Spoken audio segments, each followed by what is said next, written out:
एवं नरोत्तमं देवीं सरस्वतीं व्यासं ततो जयमुदीरयेत्। नष्टप्रायेषु भद्रेषु नित्यं भागवत सेवया भक्ति नैष्ठिकी। ओम जन्मांधस्य अतोऽन्वयादितर्थ चार्थे स्वाभिज्ञाश्वराट् तेने ब्रह्मद्यादिकवये मुह्यन्ति यत् सूर्यः तेजो वारिमृदां यथा विनिमयो यत्र त्रिसर्गो अमृषा धाम्ना स्वेन सदा निरस्तकुहकं सत्यं परमं धीमहि धर्माप्रोजितकैतोऽत्र परमो निर्मत्सराणां सतम् वेद्यं मातृवस्तु शिवदं तापत्रयोन्मूलनं श्रीमद्भागवत महामुनिकृते किं वा परैश्वरः सद्यो हृदयवर्धत्यकृतिभिः शुश्रूभिः तत्क्षणात् निगम कल्पतरोर्गलितं फलं शुकमुखाद्द्रव्यतसंयुतं पिबत भागवतं रसमालयं मुहुरः रसिका विभावुकाः तापत्रयोन्मूलनं श्रीमद्भागवत महामुनिकृते किं वा परैश्वरः सद्योहृदयवर्धत्यकृतिभिः शुश्रूभिः तत्क्षणात् निगम कल्पतरोर्गलितं फलं शुकमुखाद्द्रवितसंयुतं पिबत भागवतं रसमालयं मुहुरः रसिका भुविभावुकाः। हरे कृष्ण कृष्ण कृष्ण हरे हरे, हरे राम राम राम हरे हरे। हरे कृष्ण कृष्ण कृष्ण हरे हरे, हरे राम राम राम हरे हरे। हरे कृष्ण कृष्ण कृष्ण हरे हरे, हरे राम राम राम हरे हरे।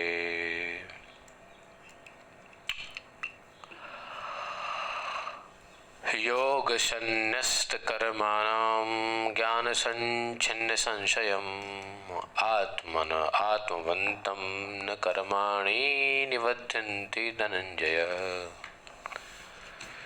तस्मात् ज्ञानसम्भूतं हृदयस्थं ज्ञानेशिनात्मनः चित्वैनं संशयं योगम् अतिष्ठोत्तिष्ठ भारत।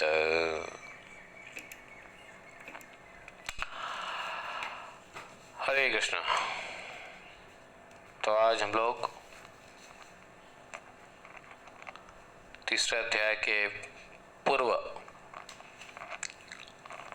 आधा first half of 10th canto तीसरा अध्याय पढ़ेंगे। श्री भगवान आने श्री शुकवाच। भगवान का प्रकट्य होने वाला है। अथ सर्वगुणोपेतः कालः पारमशोभनः ह्येवा जनजन्मक्ष शान्तक्ष ग्रहतारकम् दिशा प्रदेशु गणनं निर्मलोड्डुगणोदयम् महिमंगलभूष्ठपुर ग्राम ब्रजाकरा नद्या प्रसन्न सलिला हृदा हृदा जलरुहाश्रय द्विजालिकुल सन्नाद सबका बनराजया ववो वायु सुख स्पर्श पुण्यगंधा वह शुचि अग्नयश्च जाति नाम शान्तस्त्र समिन्तत मनांसा संप्रसन्नानि साधुनाम सरुद्रहां जायमान जने तस्मिन् तेदुदुन्दुभयो दिविः जगो किन्नरगन्धर्वास्ततस्तुष्वसिद्धचारणः विद्याधरश्च नृत्तुरप्सरोभिः समं तदा होमज्ञानतिमिरान्धस्य ज्ञानाञ्जनशलाखया चक्षुरुन्मीलितं येन तस्मै श्रीगुरवे नमः। श्रीचैतन्यमनोभीष्टं स्थापितं येन भूतले स्वयं रूप कदा मह्यं ददाति स्वपदान्तिकम् वन्देऽहं श्रीगुरोः श्रुतपथकमलं श्रीगुरो न वैष्णवांश्च श्रीरूपं साग्रजातं सहगण रघुनाथान्वितं तं सजीवम् साद्वैतं सावधूतं परिजनसहितं श्रीकृष्णचैतन्यदेवं श्रीराधाकृष्णपादान् सहगण ललिता श्रीविशाखान्वितांश्च हे कृष्ण करुणा सिन्धो दीनबन्धो जगत्पते गोपेश गोपिकान्तं राधाकान्तं नमोस्तुते तप्त कांचन गौरांगी राधे वृंदावनेश्वरी वृषभानुसुते देवी प्रणमामि हरिप्रिये वाञ्छाकल्पतरुभ्यश्च कृपासिन्धुभ्यैव च पतितानां पावनेभ्यो वैष्णवेभ्यो नमो नमः। हरे कृष्णा, जय श्री राधे। आवाज आ रही है? Mic check please. तो आपने जो सिलेबस भेजा है वो मैं देखूंगा, ठीक है, और देख के बताऊंगा। या critically, very seriously and critically, ICU की तरह है, इंटेंसिव केयर है कि नहीं? ठीक है, आई विल सी आईसीयू। तो सुखदेव जी महाराज कहते हैं, उसके पश्चात जब मंगल में सभी शुभ गुणों से युक्त समय आ गया, किसके पश्चात? जब देवताओं ने, शिव ब्रह्मा और नारद इत्यादि देवताओं ने, सिद्धों ने, महर्षियों ने जब प्रार्थना कर लिया, मंगल शुभ घड़ी आ गया। उस समय पता है क्या था? रोहिणी नक्षत्र थे।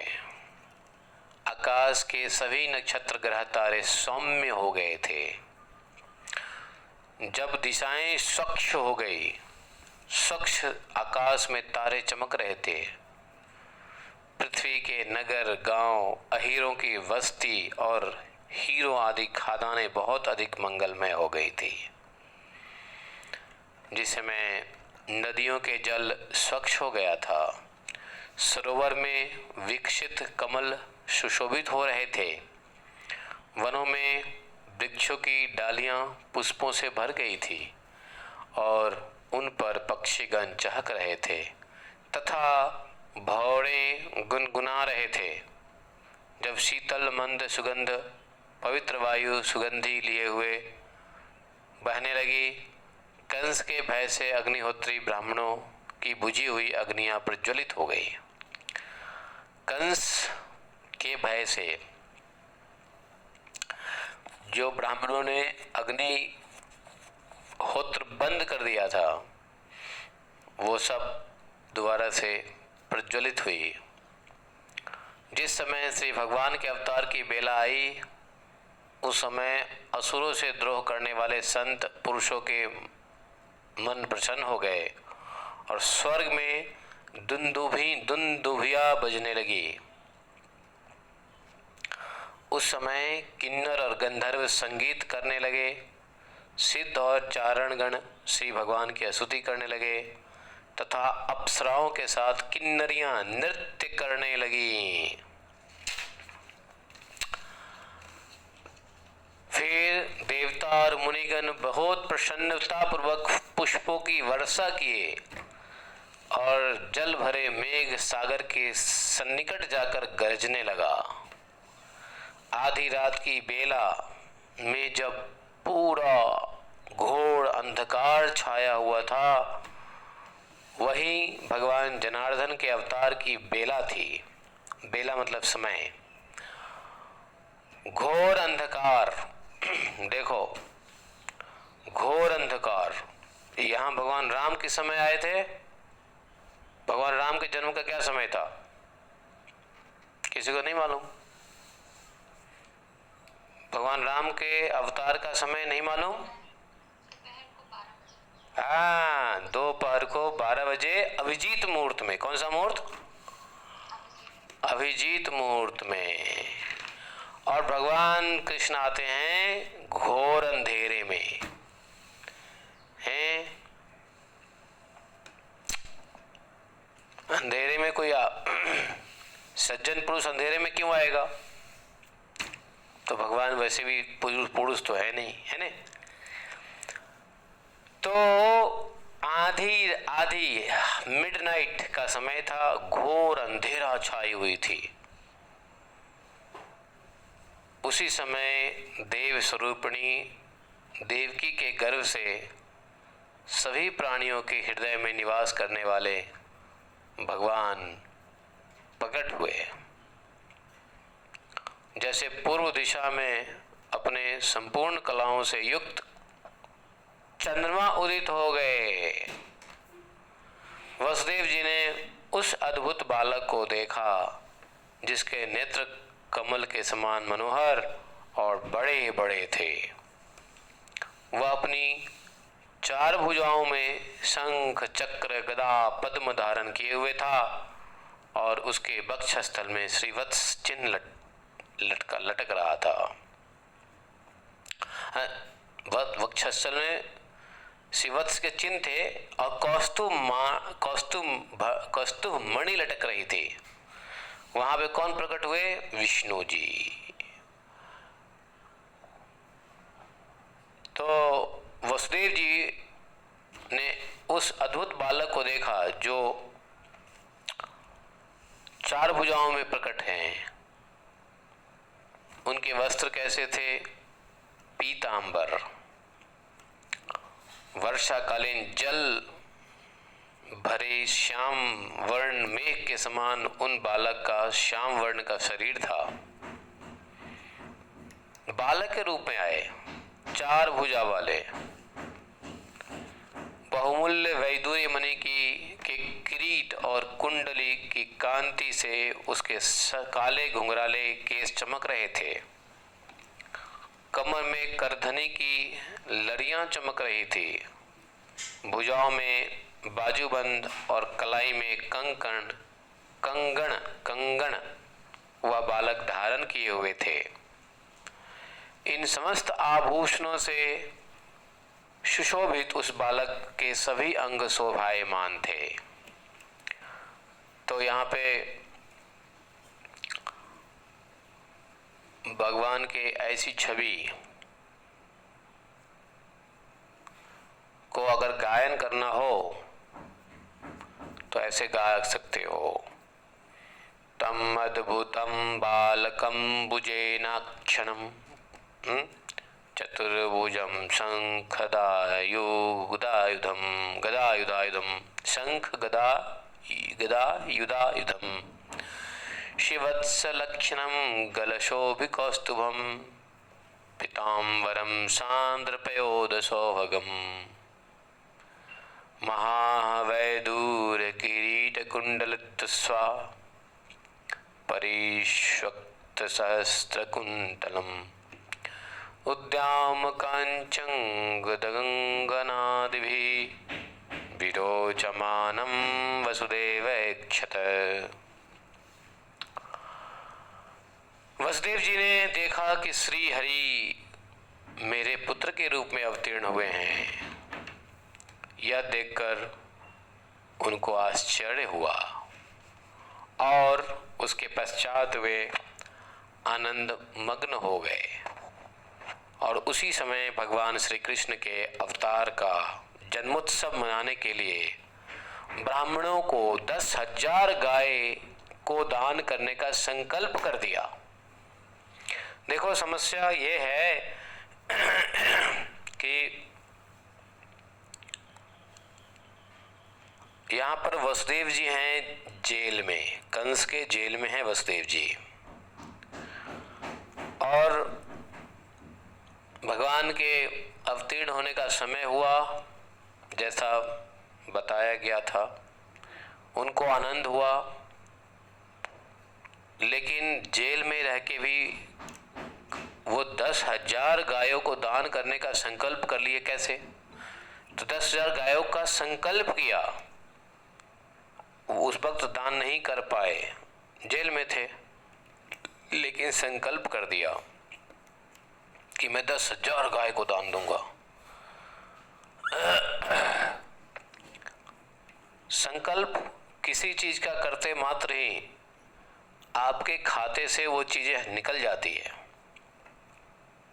इसलिए संकल्प मत करो यदि नहीं कर सकते तो, और संकल्प किए तो निकल जाएगा।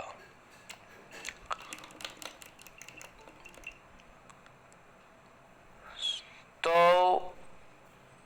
जैसी परिस्थिति बनेगी, जैसे ही परिस्थिति अनुकूल होगा उसको वो इम्प्लीमेंट करेंगे। लेकिन अभी परिस्थिति ऐसी नहीं है, तो सिर्फ मन से संकल्प कर रहे हैं कि मैं 10,000 गाय दूंगा। मतलब 10,000 गाय का संकल्प मात्र से। तो बोलते हैं, हे परीक्षित, अपनी कांति से, अपने तेज से प्रसूति गृह, एक्चुअली देवकी वसुदेव का जो कारागर था वो एक तरीके से प्रसूति गृह बन गया, नहीं? तो कहते हैं प्रसूति गृह को प्रकाशित करने वाले उस बालक को ये परम पुरुष परम ब्रह्म है, इस तरह से मन में निश्चित करके वसुदेव जी का भय समाप्त हो गया, क्योंकि वे भगवान के प्रभाव को जानते थे।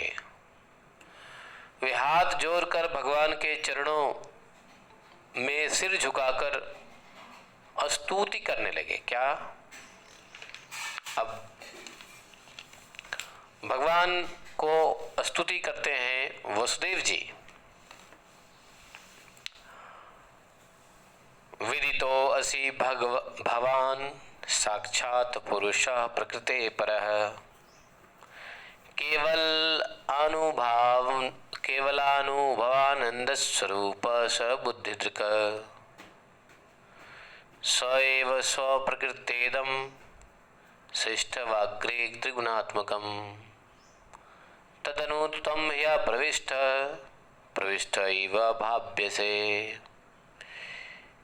यथे मे विकृता भावः तथा ते विकृतैः सह नानावीर्या पृथक् भूता विराजं जनयन्ति।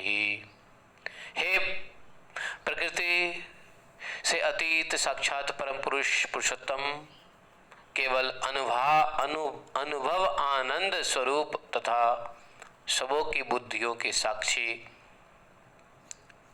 आप हैं, यह मैं जानता हूँ।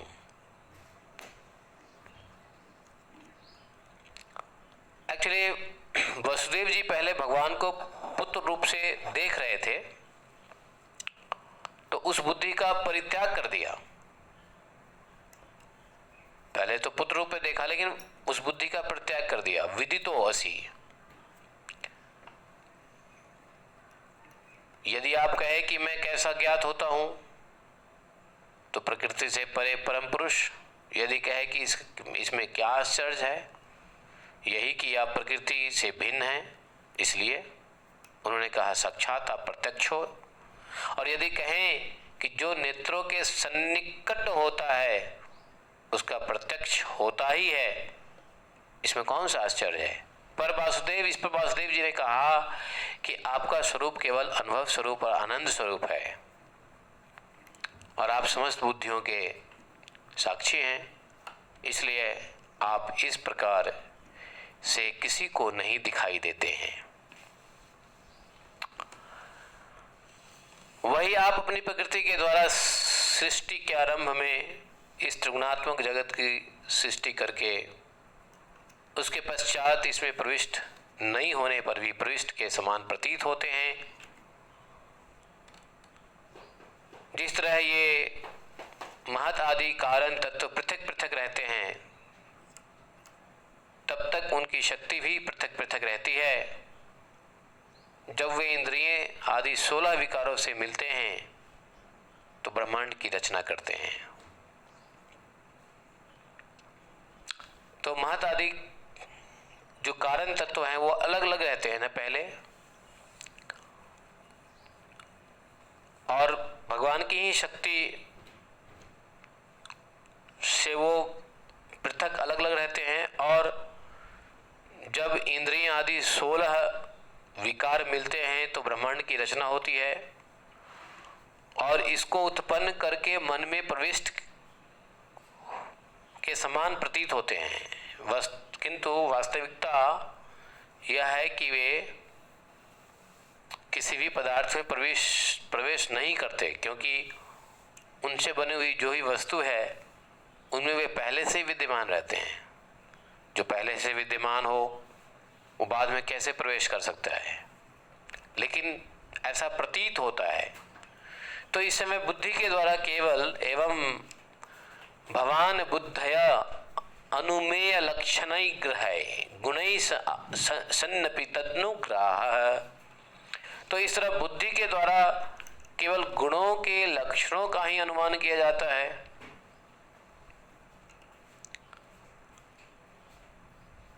और इंद्रियों के द्वारा केवल गुणमय विषयों का ही ज्ञान होता है। इसलिए आप उन सबों में रहते हैं, फिर भी उन गुणों के ग्रहण से आपका ग्रहण नहीं हो पाता। इसका कारण है कि आप सब कुछ हैं, सबके अंतर्यामी और परमार्थ सत्य है, आत्मस्वरूप हैं। गुणों का आवरण आपको ढक नहीं पाता। जब आप ढकना चाहते हो तभी ढकेंगे, लेकिन वैसे ढक नहीं पाएगा। इसलिए आप में बाहर भीतर नहीं है, और आप किसी में प्रवेश नहीं करते हैं। फलतः प्रवेश नहीं करने पर भी आप प्रवेश किए हुए के जैसा दिखते हैं। अनावृत नौते सर्वस्य सर्वाणि आत्मवस्तुतः। तो जो मनुष्य अपने दृश्य देह गेह आदि गुणों को अपने से भिन्न जानकर भी सत्य मानता है, वह अज्ञानी पुरुष है। क्योंकि विचार करने पर ये देह गेह आदि पदार्थ अविद्या के विलास मात्र ही प्रतीत होते हैं। तो विचार के द्वारा जिस वस्तु का अस्तित्व सिद्ध नहीं होता वह बाधित होता है, बल्कि उसी को सत्य मानने वाला बुद्धिमान कैसे हो सकता है। बातें बड़ी ऊंची ऊंची हो रही है।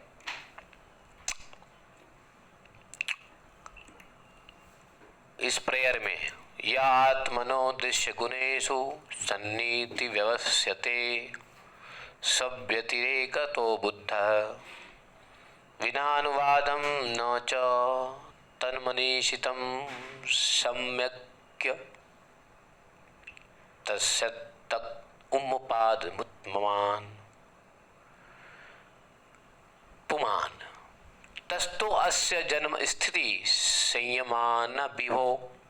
इसलिए हे प्रभु, सभी क्रियाओं और गुणों तथा विकारों से रहित आप कहे जाते हैं, फिर भी इस जगत की सृष्टि स्थिति और संहार आपसे ही होती है, ऐसा शास्त्र बतलाते हैं। आप परमेश्वर संपन्न परब्रह्म परमात्मा हैं, इसलिए यह आपके लिए असंभव नहीं है, कुछ भी असंभव नहीं है, क्योंकि तीनों गुणों के आश्रय आप ही हैं। इसलिए उन गुणों के कार्यों का आप में ही आरोप होता है, इसमें कोई आश्चर्य की बात नहीं है, जो ये आश्रय आप ही हैं। तो आप ही अपनी माया से तीनों लोक की रक्षा के लिए सत्व गुणों, बृहत शुक्ल वर्ण को सृष्टि करने के लिए रजो विशिष्ट रक्त वर्ण को और तमो विशिष्ट कृष्ण वर्ण को जगत संहार करने के लिए धारण करते हैं। तो सत्व गुण शुक्ल वर्ण मतलब व्हाइट, और सृष्टि करने के लिए रजोगुण का क्या विशिष्ट रक्त वर्ण रेड, रजोगुण रेड, सत्वगुण व्हाइट और तमोगुण कृष्ण वर्ण काला, जगत के संहार करने के लिए धारण करते हैं। सृष्टि और पालन और संहार के समय अलग अलग रूपों में आप ही विद्यमान होते हैं। तो वसुदेव जी कह रहे हैं कि हे प्रभु, आप इस जगत की रक्षा करने की इच्छा से हमारे घर में अवतीर्ण हुए हैं, हमारे परिवार में आप आए हैं इस जगत की रक्षा करने के लिए। हे जगत के स्वामी, आजकल करोड़ों असुर सेनापतियों ने राजाओं का रूप धारण करके अपने अंदर बड़ी बड़ी सेनाओं को बना रखा है। मैं यह भी जानता हूं कि आप उन सबों का संहार करेंगे। आपका अवतार पृथ्वी के भार को कम करने के लिए ही हुआ है। और देखिए, ये जो असुर के ईश्वर कंस बना पड़ा है, महादुष्ट असुरेश्वर, इसने जब सुना कि आपका जन्म हमारे घर में होने वाला है, तो इसने आपके सभी बड़े भाई को मार डाला। जब ये अपने वृत्तों के माध्यम से जानेगा कि आपका अवतार हो गया है, तो तुरंत वह शस्त्र लेकर के आएगा।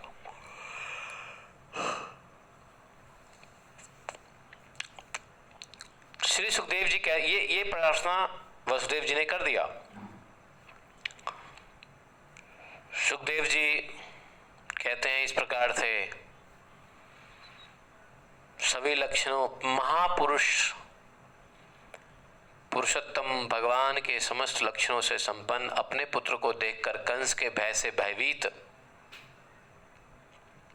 पहले तो भयभीत थी देवकी जी तो पहले से भयभीत थी ही, लेकिन अब चूंकि भगवान के सभी लक्षणों को देखते हुए देवकी ने भी प्रार्थना किया।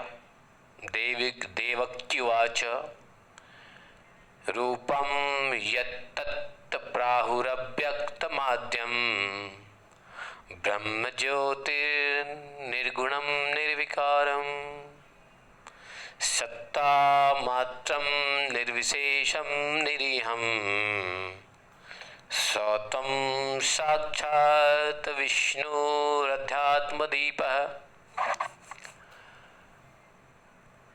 देवकी जी ने जो प्रार्थना किया बहुत अच्छे छंदों में किया। देवकी जी कहती हैं, आपके जिस रूप को वेदों ने अव्यक्त समों का कारण ब्रह्म स्वरूप ज्योति स्वरूप निर्गुण निर्विकार सत्ता मात्र सभी विशेषणों से रहित अनिवर्चनीय कहा है, वही आप बुद्धि आदि के प्रकाशक साक्षात विष्णु हैं। हाँ, नस्ते लोके द्विपरारार्धवसाने महाभूतेष्वादिभूतं गतेषु व्यक्ते अव्यक्तं कालवेगेन याते भवानेक शिष्यते शेष संज्ञः। जब ब्रह्मा जी की 2 प्रार्ध की आयु समाप्त हो जाती है, सारा संसार विनष्ट हो जाता है और काल के वेग से पंच महाभूत जब अहंकार से मिल जाते हैं, अहंकार महत्तत्व से मिल जाता है और वह महत्तत्व प्रकृति में लीन होता है, उस समय अशेष संज्ञक एकमात्र आप ही रह जाते हैं। बाकी सबका शेष हो जाता है, अशेष सिर्फ आप रह जाते हैं। योऽयं कालस्तस्य ते अव्यक्त बंधो चिष्टमाहु चिष्टते जयन विश्व। देखो, हे प्रकृति के एकमात्र प्रवर्तक, भगवान प्रकृति के एकमात्र प्रवर्तक हैं। प्रभु निमेष से लेकर वर्ष पर्यंत जिसका मतलब क्षण, एक क्षण से लेकर वर्ष पर्यंत तक जिसका विभाग है, जिसके द्वारा संपूर्ण जगत चेष्टाएं करता है, वह काल निस्सीम है। उस काल को वेदों ने आपकी लीला बतलाया है।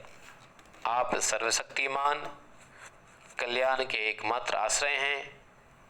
मैं आपकी शरणागति करती हूँ। देवकी माता कह रही हैं कह रही है, हे संपूर्ण जगत के कारण रूप भगवान, मृत्यु रूपी सांप से भयभीत बना हुआ मनुष्य समस्त लोकों का पालन करता हुआ भी निर्भय नहीं हो सका। सौभाग्यवश से आज आपके चरणों की छाया प्राप्त करके वह स्वस्थ होकर सो रहा है। कौन? मृत्यु उससे दूर भागी जा रही है। आप भक्तों के भय को नष्ट करने वाले हैं। इस अत्यंत दुष्ट कंस से भयभीत बने हुए हम लोगों की रक्षा आप करें।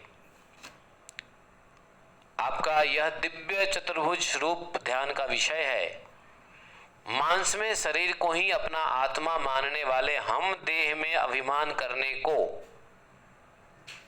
आपने इस रूप का दर्शन न कराइए।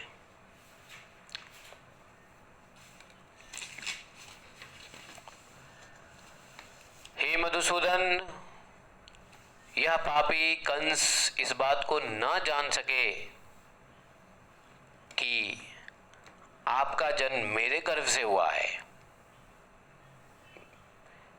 टाइम जैसे जैसे बीत रहा है, मेरा धैर्य टूट रहा है।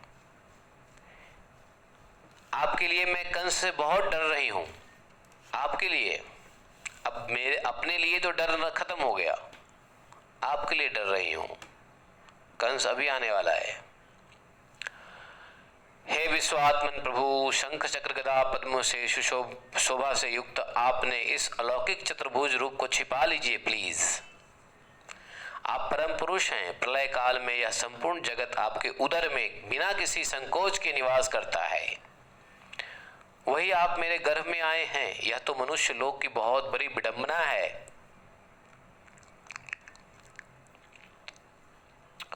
नृलोकस्य विडंबनम ही तत् बिभर्ति सो अयम मम गर्भ गो अभूत हो। भगवान कहते हैं, दोनों की प्रार्थना सुन लिया तो भगवान ने दोनों को कहा, पहले तो याद दिलाएंगे ना कि भाई मैं यहाँ आया हूँ तो क्यों आया हूँ, और तुमने जो संकल्प लिया था उसकी पूर्ति हमने कर दिया। तो कहते हैं, देखो, त्वमेव पूर्व सर्गे भू पृष्णी स्वयं भुवे इति। देवी, स्वयंभू मनवंतर में जब तुम्हारा पहला जन्म हुआ था उस समय तुम्हारा नाम पृष्णी था, और ये वासुदेव सुतपा के नाम से शुद्ध हृदय वाले प्रजापति थे। और जब ब्रह्मा जी ने तुम दोनों को संतान उत्पन्न करने की आज्ञा दी, उस समय तुम दोनों ने अपनी समस्त इंद्रियों को नियंत्रित करके उत्कृष्ट उत्तम तपस्या की थी। तुम दोनों ने वर्षा, वायु, घाम, शीत, उष्ण, अलग अलग प्रकार के दुखों को झेलते हुए प्राणायाम के द्वारा अपने मन के मल को धो डाले थे, और गिरे हुए पत्ते तथा वायु के आहार करके, मतलब जो पत्ते गिर जाते उसी को खा के और हवा पी के शांत मन से अपनी अभिष्ट कामना की पूर्ति के लिए तुम दोनों ने मेरी आराधना की थी। बताओ, गिरे हुए पत्ते लिखा हुआ है, शीर्ण पर्णा नीलाहार। शीर्ण पर्णा, जो पत्ते अपने आप गिर जाते हैं, नीलहार, उसी का आहार सिर्फ लेकर के। उपशांतेन चेतसा, आपने अपनी अभिष्ट कामना की पूर्ति के लिए तुम दोनों ने मेरी आराधना की थी। इस तरह से तुम दोनों ने मुझ में मन लगाकर कठोर तपस्या करते हुए तुम दोनों देवताओं के 12,000 वर्ष बीत गए। देवताओं के 12,000 वर्ष, बताओ मनुष्य का कितने वर्ष, देवताओं का 12,000 वर्ष होगा। एक वर्ष कितना होता है समझ लो।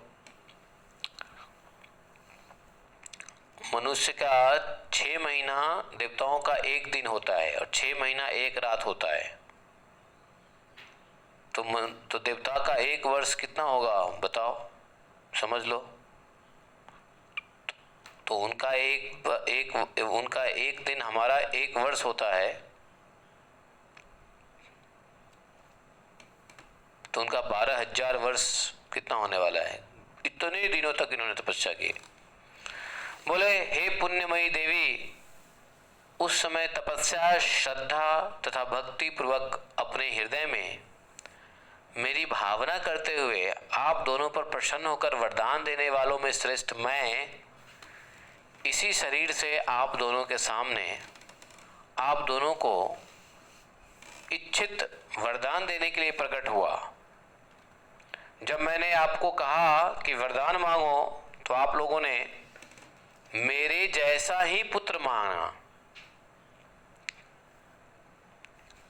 मेरे जैसा सदृश, मेरे सदृश पुत्र मांगा। उस समय आप लोगों ने ग्राम्य विषयों का सेवन नहीं किया था और आप दोनों निसंतान थे, इसलिए मेरी माया से मोहित होने के कारण मुझसे आप लोगों ने मुक्ति का वरदान नहीं मांगा। मुक्ति का वरदान क्यों नहीं मांगा? कह रहे हैं कि मेरी ही माया से मोहित होने के कारण।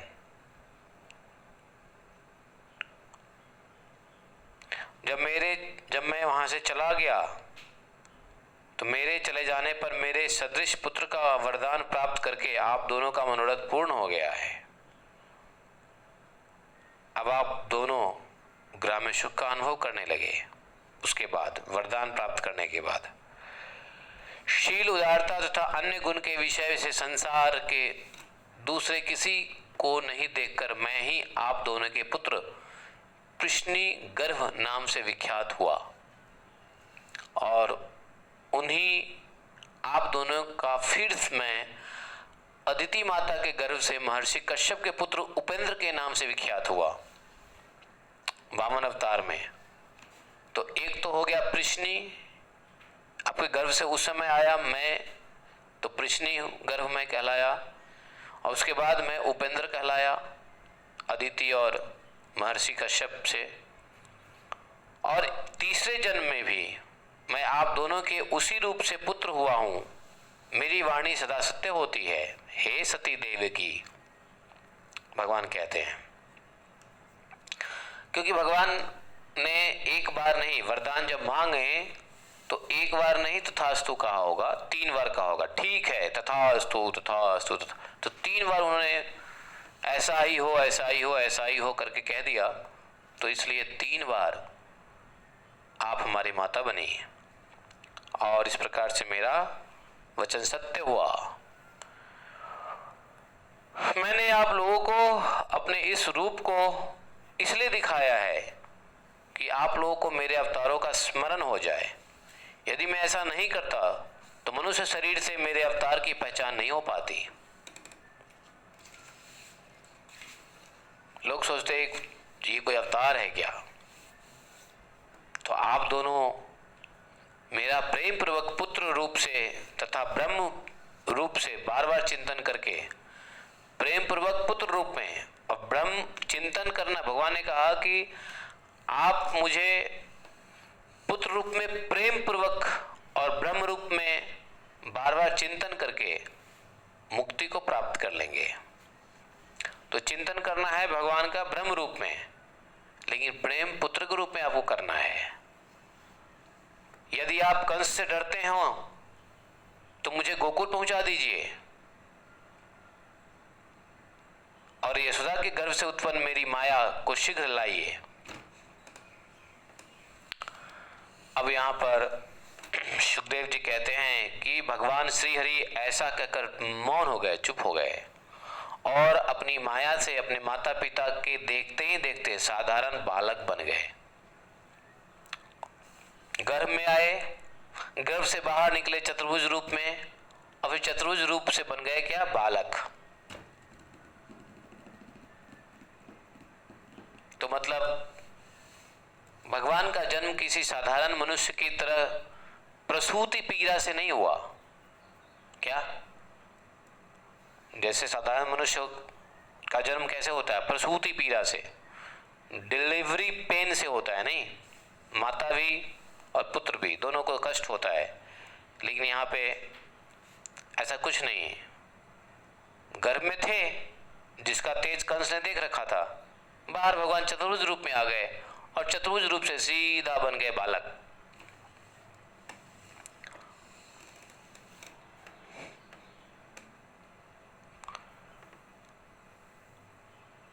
उसके पश्चात वसुदेव जी श्री भगवान के द्वारा प्रेरित होकर के, भगवान ने जैसे कहा था कि हमको आप वहां छोड़ आइए, और अपने पुत्र को लेकर कहाँ? प्रसूति घर से बाहर जाने लगे। जब बाहर जाना चाहे उसी समय वह भगवान के द्वारा, भगवान ने जो माया देवी को आदेश दिया था, नंद पत्नी यशोदा के गर्भ से उत्पन्न हुई। उस उधर दूसरे साइड में नंद गांव में यशोदा के गर्भ से उसी रात में वह माया देवी कन्या के रूप में जन्म ली। उस समय योग माया ने क्या किया था? द्वारपाल और जितने भी नगर थे सबको अचेत कर दिया, नगर के सभी नगरवासियों को अचेत कर दिया, सारे सिक्योरिटी सिस्टम को अचेत कर दिया। वे सब के सब अचेत होकर सो गए थे, और बंदी गृह के सभी दरवाजे पहले तो बंद थे, लेकिन जैसे निकले भगवान को लेकर के, जिस बड़े बड़े किवाड़ में ताले बड़े बड़े लटक रहे थे, जैसे ही वसुदेव जी उस गेट पे पहुंचते, दरवाजे पे पहुंचते, अपने आप सारे दरवाजे खुलते जाते थे, जैसे सूर्योदय होते ही अंधकार दूर हो जाता है। इस समय मेघ धीरे धीरे गरजते हुए फुहारे छोड़ रहे थे। ओ, समय भी था क्या? वर्षा ऋतु। भगवान ने जब आए थे तो ऋतु कौन सा था? वर्षा ऋतु था। समझे?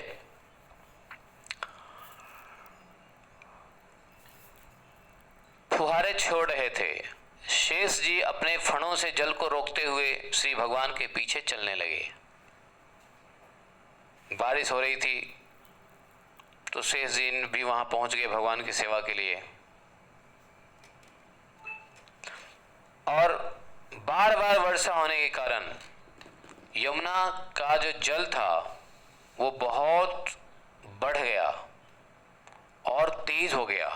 धारा, यमुना का जल धारा,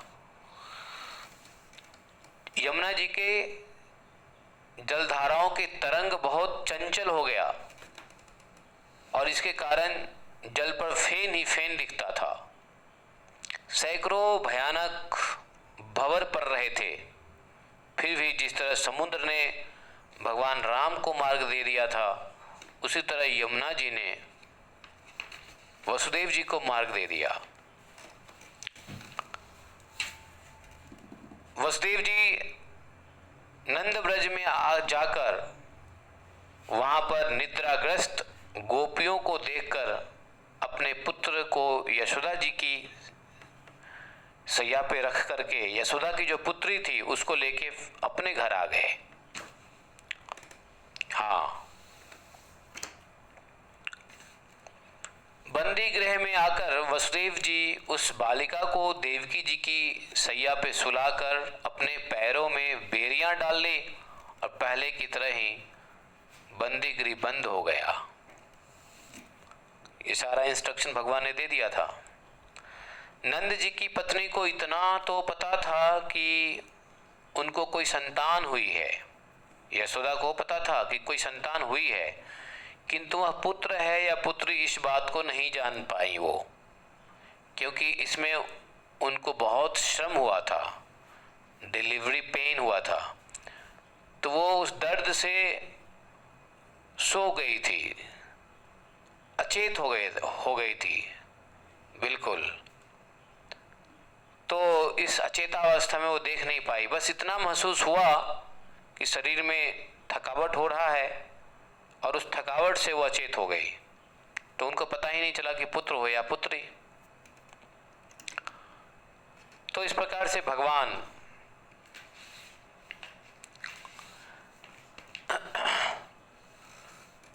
की ऐसी व्यवस्था क्यों हुई? भगवान चाहते तो नहीं जाते। कंस आता मारने के लिए, पहले जैसे भाइयों को मारा वैसे कंस आता और कंस को भगवान मार सकते थे, गृह में ही, मतलब बंदी गृह में ही मार सकते थे।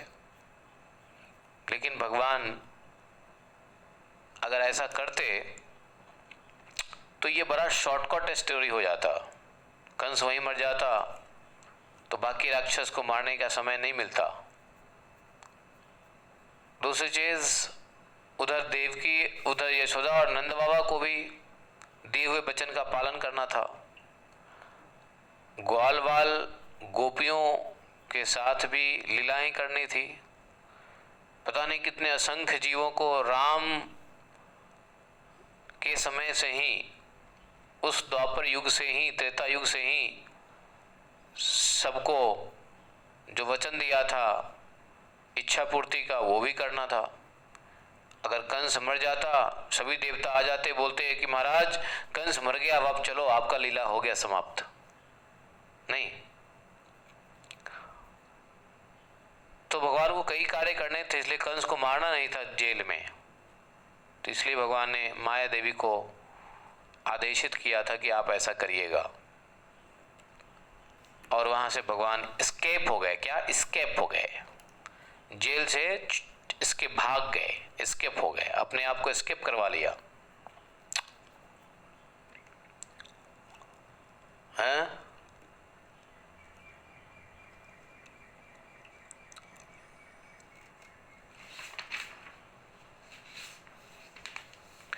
अब क्या हुआ है? इधर सुखदेव जी कहते हैं कि वसुदेव जी जब लौट गए तो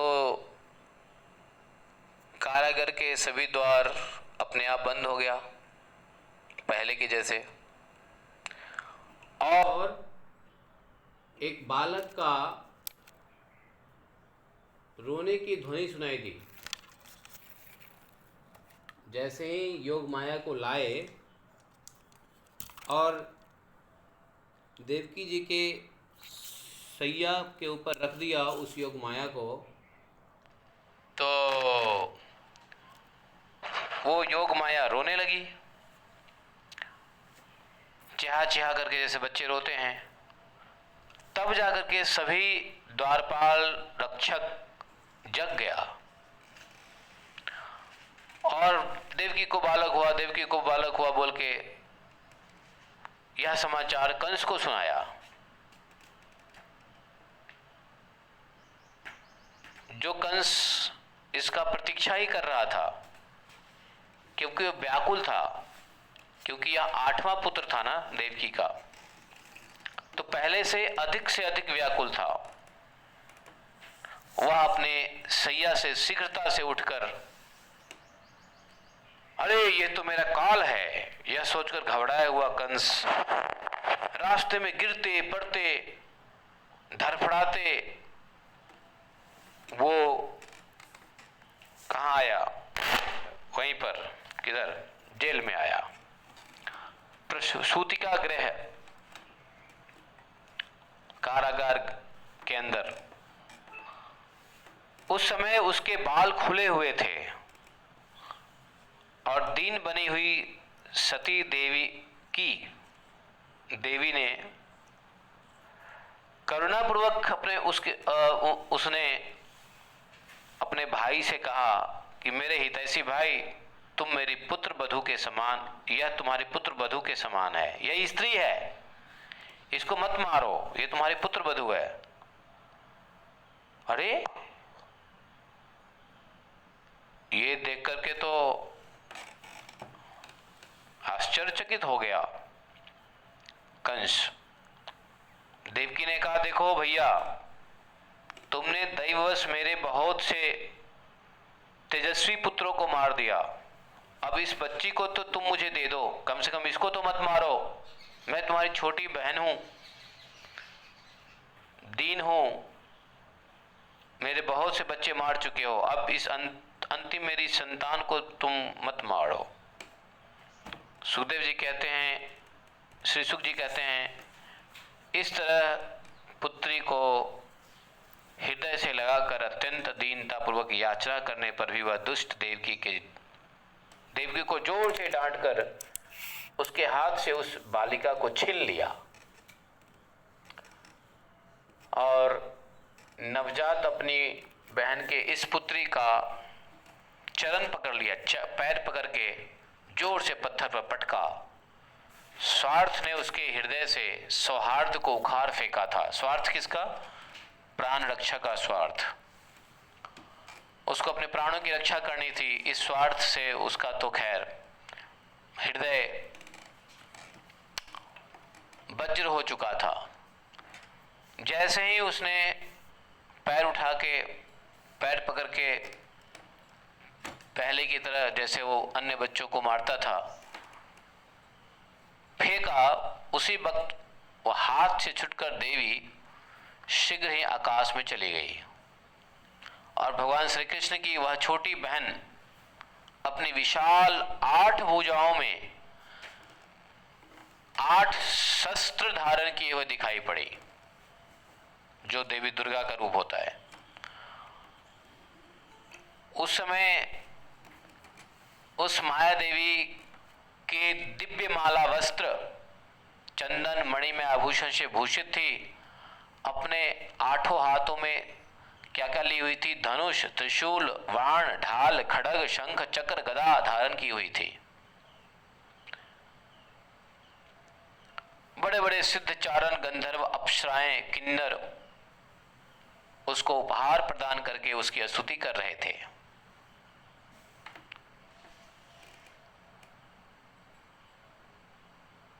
उस देवी ने कंस को कहा, किम मया हत्तया मंद जातः खलु तवान कृत यत्र स्ववा पूर्वशत्रुर्मान् हिंसी कृपणान वृथा। तो दुर्गा देवी ने कहा, मूर्ख, मुझे मारने तो तुम्हें क्या मिलेगा? कहीं पर तुमको मारने वाला तुम्हारा पूर्व शत्रु उत्पन्न हो चुका है। अब तुम बेचारे निर्दोष बालकों की व्यर्थ में हत्या मत करो। भगवती देवी इति प्रभाष्यतम देवी माया भगवती भुवि। तो भगवती योग माया इस प्रकार से कंस को कह करके पृथ्वी के अनेक नामों वाली, मंदिरों में अनेक नामों वाली हो गई।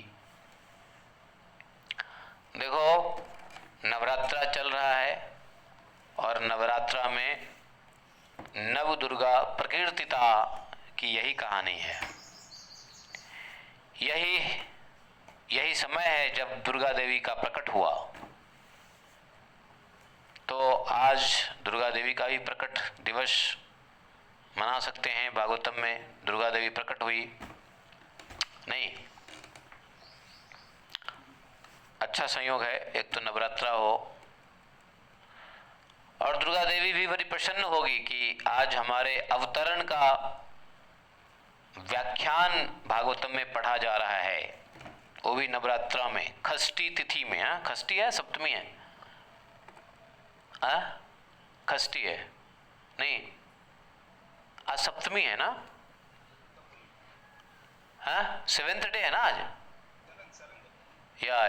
यस, सप्तमी है। तो बताओ, तो सप्तमी के दिन दुर्गा देवी के अवतरण का कथा सुनने को मिल रहा है सुखदेव जी के मुंह से, भगवती योग माया। फिर ऐसा कंस को कह करके हरि बोल, यस हरि बोल, बिग हरि बोल, हाँ, नॉट ए स्मॉल हरि बोल, बिग हरि बोल।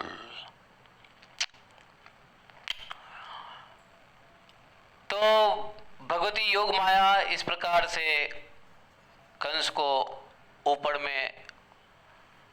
से बोली और अनेक मंदिरों में अनेक नामों वाली हो गई। अब उस देवी की बातों को सुन करके अत्यंत आश्चर्यचकित बना हुआ कंस देवकी और वसुदेव जी को बंधन मुक्त कर अत्यंत नम्रता से कहा। अब क्या हुआ? बंधन तो मुक्त कर दिया। कहा कि अहो भगिन्य हो भाम मया वाम बत पाप मना पुरुषाद इवापत्यम बहवो हिंसिता सुता। अब पछताता है कंस, कहता है कि हे बहन, हे बहनोई, बहन मतलब बहन और बहनोई मतलब बहन के जीजा, बहन के हस्बैंड, तो वसुदेव जी को कहते हैं बहनोई, हे बहन, हे बहनोई, भगन्य हो भाम, मैं पापी हूं। जिस तरह राक्षस अपनी ही संतान को मार देता है, उसी तरह मैंने भी आपके बहुत से पुत्रों को मार दिया। अरे आपके पुत्र हमारे ही तो पुत्र थे, हैं? अत्यंत दुष्ट मैंने करुणा का त्याग कर दिया था, मैंने अपने बांधवों और सुहृदों का परित्याग कर दिया। बताओ, मैं वाकई में, वह वास्तव में अत्यंत दुष्ट हूं, मुझे न जाने किस नरक में जाना पड़ेगा। वस्तुतः मैं ब्रह्मघाती के समान जीवित होने पर ही मरा हुआ हूं। अब इसको, कंस जी को अब जाकर के पश्चाताप हो रहा है। केवल मनुष्य ही नहीं, देवता भी झूठ बोलते हैं।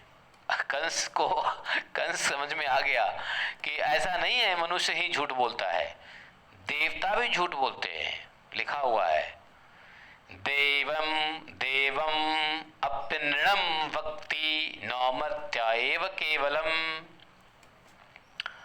उनके ही विश्वास से, देवताओं के ही विश्वास से मैंने आपके बच्चों को मार डाला। लेकिन आज पता चला कि मनुष्य है नहीं, देवता लोग भी झूठ बोलते हैं, सरासर झूठ बोलते हैं। उन लोगों ने आकाशवाणी किया था कि इसका 8वां पुत्र तुम्हारा काल होगा, और 8वां पुत्र ही हुआ, तो देवता झूठे हो गए ना। एक तरीके से देखो तो देवताओं के बाद पे मैंने ऐसा कार्य किया, तो जो मैंने ऐसा कार्य किया वो देवताओं की वजह से किया। अब कंस ये दिखाने की कोशिश कर रहे हैं कि मैंने ऐसा देवताओं के वाणी पे किया, तो देववाणी झूठी हो गई, तो इसका मतलब देवता लोग इसके सजा भोगने वाले हैं क्या? ऐसा तो नहीं है।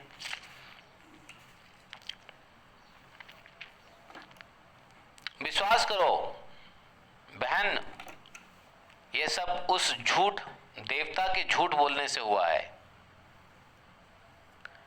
आप दोनों महात्मा हो, अपने पुत्र के विषय में न सोचा। सभी प्राणी अपने प्रारब्ध कर्मों का फल भोगता है, वे सर्वदा एक साथ नहीं रह सकते। अब कंस जो है बुद्धि दे रहा है, कंस जो है ना पांडित्य की बातें कर रहा है कि सभी प्राणी अपने अपने कर्मों को भोगता है, एक साथ नहीं रह सकता है, सब अपने अपने कर्मों से अलग होता है। ये बात सत्य है। यही बात हिरण्यकशिपु ने भी अपने बंधु बांधवों को कहा था हिरण्याक्ष के मरने के बाद। जिस तरह मिट्टी से बने पदार्थ बनते और बिगड़ते रहते हैं, किंतु मिट्टी में कोई परिवर्तन नहीं होता, इसी तरह शरीर तो बनता बिगड़ता रहता है, किंतु आत्मा में कोई परिवर्तन नहीं होता है, वह सदा एक समान बना रहता है। जीजा जी और दीदी जी, वास्तव में हम बड़े पापी हैं, नाहक में आपके पुत्रों को मार डाला मैंने। और देखो कंस से बुद्धि ले लो, कंस जी से भी सीखने जैसी बात है। कंस कह रहे हैं कि जो लोग इस तत्व को नहीं जानते हैं, अनात्म शरीर को ही आत्मा मानते हैं, यही उल्टी बुद्धि है। जब तक कि वह ज्ञान नष्ट नहीं होता तब तक संसार बना ही रहता है। इसी के कारण जन्म और मृत्यु होते हैं, और इस अज्ञान के मिटे बिना दुख सुख रूप संसार भी नहीं छूटते। इसलिए हे भद्रे, मेरे द्वारा मारे गए पुत्रों के विषय में तुम शोक ना करो, क्योंकि सबों को विवश होकर अपने किए हुए कर्मों का फल भोगना पड़ता है। देखो कंस कितने बुद्धि वाली बातें कर रहे हैं, नहीं क्या? इसलिए कहते हैं ना, एक बात जान लो, बुद्धि सबके पास होता है, ऐसा कोई व्यक्ति नहीं जिसके पास बुद्धि ना हो। फिर भी वो प्रतिकूल कार्य करता है। क्यों? उससे करवाया जाता है। कौन करवाता है? मनुष्य से कर्म को कौन करवाता है? त्रिगुणात्मक प्रकृति, तीन गुणों, इसलिए भगवान कहते हैं ना, कर्ता हमिति मन्यते, कराने वाला वो तीन गुण है। और फालतू का मनुष्य समझता है कि मैं ही कर रहा हूं। अरे जो तुमको करना है वो तो कर नहीं रहे हो, और जो तुम नहीं कर रहे हो वो सोच रहे हो को तुम कर रहे हो। नहीं क्या? हमें जो करना है वो तो हम कर नहीं रहे हैं। हमको शरीर मिला है भजन करने के लिए, भजन कर नहीं रहे हैं। और जो हम नहीं कर रहे हैं, अर्थात जो गुण कर रहा है, त्रिगुणात्मक प्रकृति कर रही है, त्रिगुणात्मक माया करा रही है, उसको कहते हैं मैं कर रहा हूं। तो ये कर्ता हमिति मन्यते से काम गड़बड़ हो जाता है।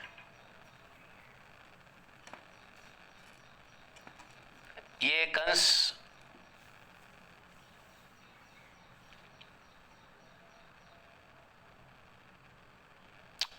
कह रहे हैं कि जो अनात्मज्ञ जीव हैं, अनात्मज्ञ जीव जिनको आत्मा का ज्ञान नहीं है, वो मानता है कि मैं मर गया हूं अथवा मैं मारने वाला हूं, तब तक शरीर के जन्म और मृत्यु का अभिमान करने वाला वह ज्ञानी बाध्य बाधक भाव को प्राप्त होता है, अर्थात वह दूसरों को दुख देता है और स्वयं दुख भी भोगता है। कंस कहते हैं क्षमध्वम मम दौरात्म्यम साधो दीनवत सलाह। कंस ने कहा आप लोग मेरे अपराधों को क्षमा कर दीजिए, क्योंकि साधु पुरुष तो दीन जनों पर कृपा करने वाले होते हैं। इस तरह कहकर कंस ने अपने बहन और बहनोई के चरण पकड़ लिया, और उस समय उनकी आंखों में आंसू मुख पर्यंत आ गया। आंखों में आंसू उसके चेहरे पे आ गए। कंस की स्थिति देखिए, यही कंस कितना क्रूर अत्याचारी बनकर के मारता गया, और वही अब पैर पकड़ रहा है, घड़ियाल आंसू निकाल रहा है। चलो घड़ियाल आंसू मानते हैं कि घड़ियाल आंसू नहीं है, वो आंसू सही हो सकता है, लेकिन कंस ने एक काम बहुत अच्छा किया, इसलिए भगवान ने कंस को सद्गति दिया। वो कौन सा काम किया? यही काम अच्छा किया कंस ने। क्या? भगवान के भक्तों से उसने क्षमा मांग ली। क्या? कंस ने भगवान के भक्तों से क्षमा मांग लिया। ये क्षमा मांग लिया ना, पैर पकड़ लिया, चरण पकड़ लिया। भगवान तो यही कहते हैं जिसके प्रति अपराध किए उससे क्षमा मांगो। अगर कंस यह काम नहीं करता तो भगवान कंस को पता नहीं कितने कितने, मतलब इसके जय विजय के पाप और एक्सटेंड हो जाते। लेकिन अब चूंकि यहां एंड होना था,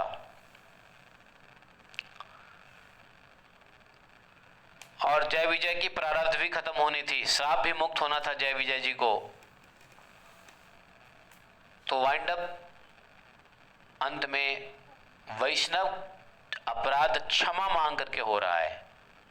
तो कंस यहां पर देवकी और वसुदेव जी से क्षमा मांग रहे हैं, पैर पकड़ करके रो रहे हैं, मुझे माफ कर दो, मुझे माफ कर दो, मेरे से गलती हुई, मेरे अपराधों को क्षमा कर दो। तुम दोनों साधु हो, तुम दोनों वैष्णव हो हैं, और फिर मैंने ऐसा इसलिए किया है क्योंकि देवताओं से भ्रमित हो गया हूं।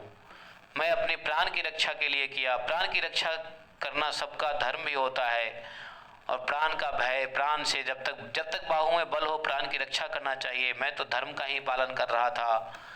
ये देवताओं की भविष्यवाणी से मैं ऐसा कर चुका, मुझे क्षमा कर दो।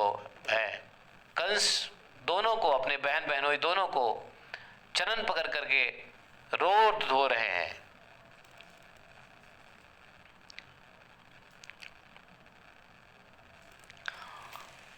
और उस योग माया की बातों पे भरोसा करके इन दोनों को मुक्त कर दिया और खुद को अपराध मुक्ति के लिए क्षमा मांगा। अब बताइए, इतना अत्याचार करने के बावजूद भी देवकी कंस को क्षमा किया या नहीं किया? बताओ। किया। यस, किया। ये 25वें श्लोक में लिखा हुआ है, भ्रातुः समुत्तप्तस्य क्षान्तरोषा च देवकी व्यसृज्यद् वसुदेवश्च प्रहस्य तमुवाचः। पश्चाताप करने वाले अपने भाई को देखा देवकी, जो पश्चाताप कर रहा था। कंस को देखकर देवकी जी का क्रोध शांत हो गया। देखो, वैष्णव का हृदय बड़ा कोमल होता है, जीवों पे दया तुरंत कर लेता है वैष्णव।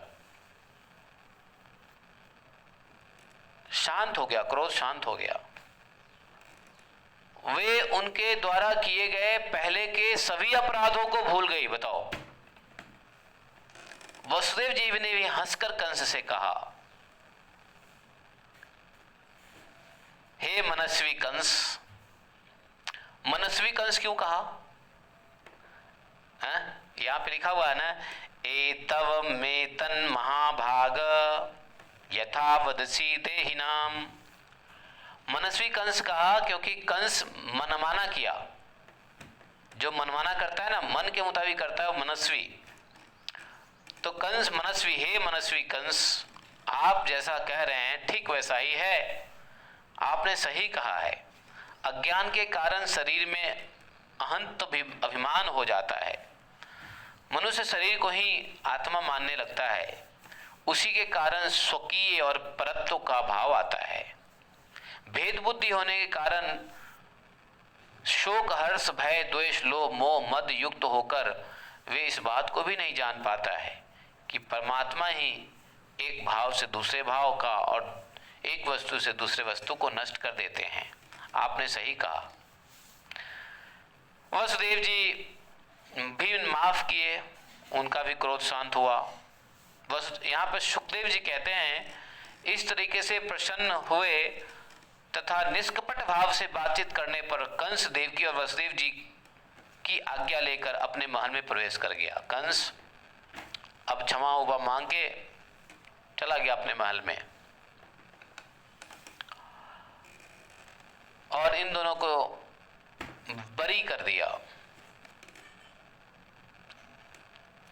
उस रात के बीत जाने पर कंस ने मंत्रियों को बुलाकर उन सारी बातों को कहा जिन बातों को योग माया ने कहा। अब देखो, अब कंस के दिमाग से यह हट गया कि अब तो 8वां पुत्र देवकी का हुआ ही नहीं। देवकी का तो 8वां पुत्र हुआ कौन? नारायणी। तो इसका मतलब है कि मेरे को मारने वाला कोई और है, देवकी का पुत्र नहीं है। ये देवताओं ने झूठ बोला है। तो जब देवकी के पुत्र नहीं है कोई और मारने वाला और मेरे को मारने वाला कोई और आ गया है, ऐसा नारायणी ने कहा, तो फिर अब दूसरे के बच्चों को मारने में, अपने शत्रु को मारने में किस प्रकार का पाप? तो उसने रात बिता और अगले दिन ही सुबह सुबह अर्जेंटली सभी मिनिस्टर को बुला करके, सभी मंत्रियों को बुला करके सबसे ये सारी बात कह दिया कि ऐसे ऐसे योग माया ने कहा था। और उसके मंत्रियों ने कंस की बातों को सुनकर देवताओं से बैर करने वाले, नीति के ज्ञान से रहित देवताओं को शत्रु दैत्यों ने कंस से कहा, हे भोजराज, भोजेंद्र, यदि ऐसी बात है तो हम लोग आज ही बड़े बड़े नगरों और गांव में और जितने भी अहिर बस्तियां हैं सब में जाकर जो भी बच्चे 10 दिन के हो गए होंगे अथवा 10 दिन से कम के हों, उन सबको मार डालेंगे अगर ऐसा है तो। आपके धनुष के टंकार को ही सुनकर सदा घबराए रहने वाले देवगण उद्यत करके ही क्या कर लेंगे। आपके द्वारा छोड़े जाते हुए वाण समूह से घायल होकर अपने प्राणों की रक्षा करने की इच्छा से तितर भाग जाते हैं। देवता लोग क्या कर लेंगे। कुछ देवता अपने अस्त्र शस्त्र को पृथ्वी पर रखकर आपके सामने हाथ जोड़ लेते हैं, और कुछ देवता अपनी शिखा और कच्छ के खोले हुए आपसे कहते हैं कि हम लोग भयभीत हैं, हमारी रक्षा कीजिए। जो अपने अस्त्र को भूल गए हों, जिनका रथ टूट गया हो, भयभीत हो गए हो, युद्ध छोड़ के भाग गए हों, युद्ध से विमुख हो गए हों, ये लोग क्या आपका सामना करेंगे। ऐसे लोग को आप तो निर्भय स्थान में ही वीर कहलाने वाले, युद्ध अतिरिक्त स्थान में ही आत्म प्रशंसा करने वाले देवताओं से, एकांत में रहने वाले विष्णु से, वनवासी शंकर से, निर्बल इंद्र से तथा तपस्वी ब्रह्मा से लोगों को क्या भय हो सकता है। हम लोगों को क्या भय हो सकता है। तो उनके जो कंस के जो आसपास के लोग थे, मंत्री लोग, वो तो दैत्य ही थे, राक्षसी थे। बुद्धि उन्होंने वैसे ही उल्टी देनी थी कंस को, और कंस को ऐसा बताया। फिर भी हम जानते हैं कि देवता हमारे शत्रु हैं, उन सबों की उपेक्षा नहीं करनी चाहिए। इसलिए आपके अनुयायी हम लोग को उन देवताओं को जड़ खोदने में आप नियुक्त कर दीजिए। हम सब देवताओं का जड़ से नाश कर देंगे। जिस तरह शरीर में हुए रोग को मनुष्य द्वारा उपेक्षा कर दिया जाता है, काट दिया जाता है उस अंग को, जिस अंग में रोग असाध्य हो जाता है, अथवा जैसे इंद्रियों की उपेक्षा कर देने पर उनको वशीकृत करना कठिन हो जाता है, वैसे उपेक्षा कर देने पर शत्रु भी महान बलवान हो जाता है और उसको प्राप्त करना कठिन हो जाता है। इसलिए देवताओं की जड़ भगवान विष्णु है। वे वहाँ ही रहता है जहाँ सनातन धर्म रहता है। जहाँ विष्णु रहता है, जहाँ सनातन धर्म है वही विष्णु है। तो इसलिए सनातन धर्म को जड़ से मिटा दो। गाय, ब्राह्मण और तपस्वी तथा जिनमें दक्षिणा दी जाती है, ऐसे यज्ञ में ही विष्णु रहता है। क्या बोला? वेद धर्म के जो जड़ है, सनातन धर्म का जड़ बताया है। क्या? सुन लो। मूलम ही विष्णुर्देवानाम यत्र धर्मः सनातनः तस्य च ब्रह्मगोत्र विप्राणाम यज्ञास दक्षिणा। तो बताया है वेद अर्थात शास्त्र, गाय, ब्राह्मण और भक्त, और वो यज्ञ जिसमें दक्षिणा दी जाती है। तो यज्ञ को नष्ट करो, भक्तों को नष्ट करो, ब्राह्मणों को नष्ट करो, गाय को नष्ट करो, वेद को नष्ट करो। अगर इनको नष्ट कर दोगे तो सनातन धर्म का जड़ नष्ट हो जाएगा, और सनातन धर्म नष्ट होगा तो ये विष्णु अपने आप नष्ट हो जाएगा, क्योंकि विष्णु का प्राण है सनातन। विष्णु का प्राण है वेद, ब्राह्मण, गाय, यज्ञ और वैष्णव। ये 5 विष्णु के प्राण हैं। इस 5 को नष्ट कर दो तो विष्णु कमजोर पड़ जाएगा, नष्ट हो जाएगा। तो देख लीजिए, आज के डेट में सनातन शास्त्र का अवहेलना हो रहा है, गाय का अवहेलना हो ही रहा है, ब्राह्मणों का तो हो ही गया है, भक्त का तो क्या हाल हो रहा है, और यज्ञ तो खत्म है। यज्ञ तो होता ही नहीं आजकल, नहीं क्या? तो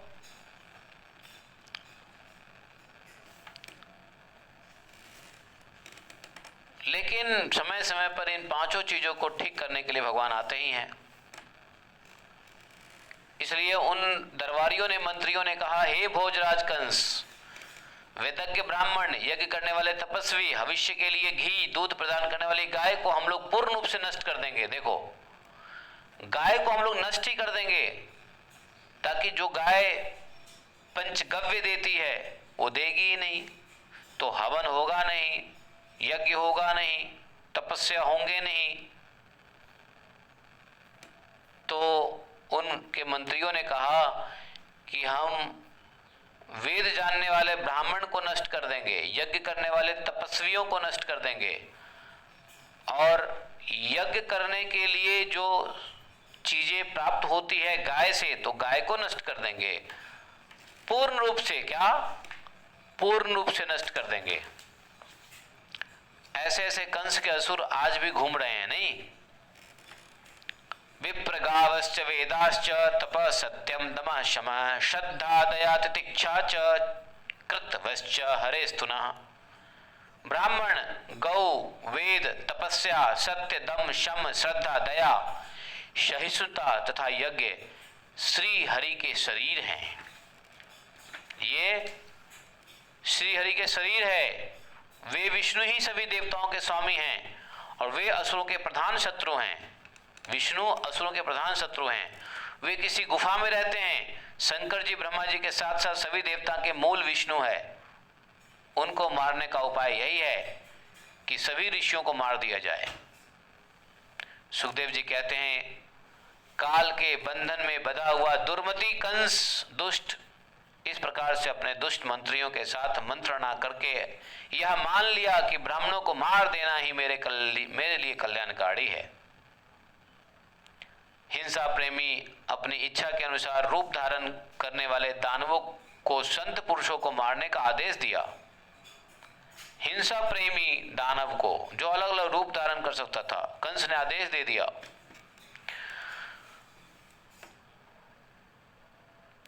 सबों को अलग अलग दिशाओं में भेज करके कंस अपने घर में घुसा।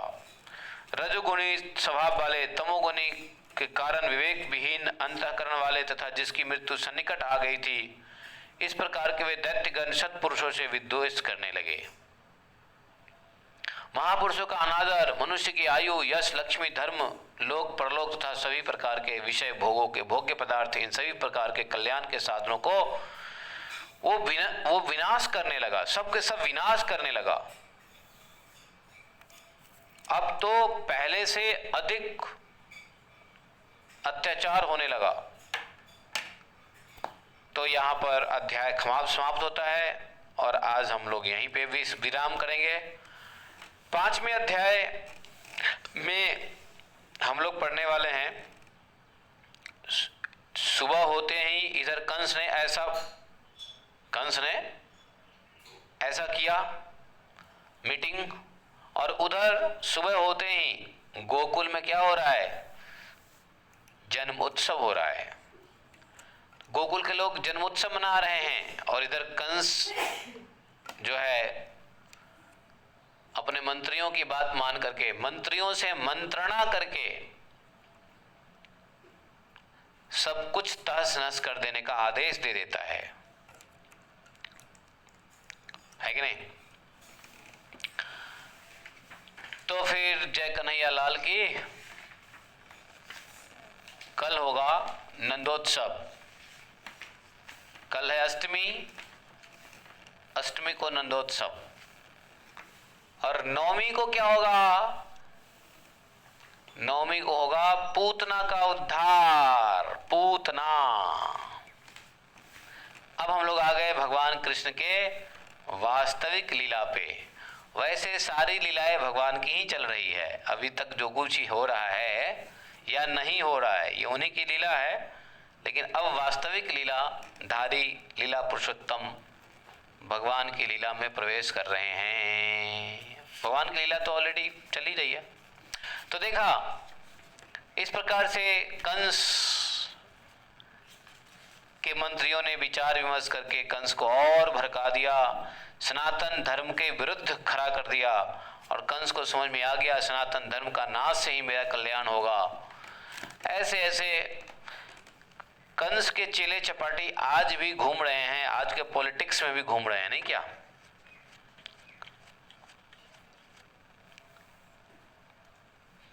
तो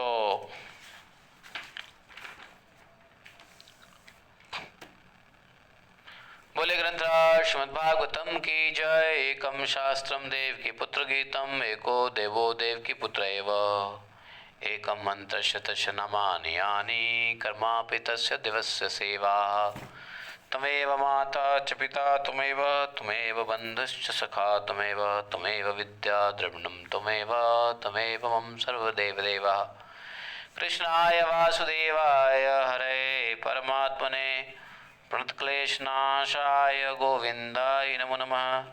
हे कृष्ण करुणा सिंधो दीनबंधो जगत्पते गोपेश गोपिकान्तं राधाकान्तं नमोस्तुते। तप्त कांचन गौरांगी राधे वृंदावनेश्वरी वृषभानुसुते देवी प्रणमामि हरिप्रिये। वाञ्छाकल्पतरुभ्यश्च कृपा सिन्धुभैव च पतितानां पावनेभ्यो वैष्णवेभ्यो नमो नमः। जय श्री कृष्ण चैतन्य प्रभु नित्यानंद श्री अद्वैत गदाधर शिवासादि गौर भक्तवृंद। हरे कृष्ण कृष्ण कृष्ण हरे हरे हरे राम राम राम।